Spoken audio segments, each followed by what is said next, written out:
How to fix graphics driver crashed error in Valorant. Hello everyone, this is Sabrina here to help you today. So without any further ado, let's get right into the video.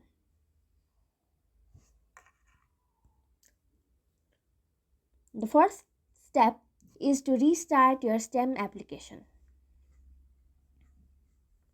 Or sometimes restarting your entire device also helps. Next, you have to make sure you have the latest version of STEM application, whether it be in your mobile phone or your desktop. After that, you'll have to clear all the cache and unnecessary data in your STEM application. Also, you will have to make sure that you have a stable internet connection and your problem should be fixed. That's it.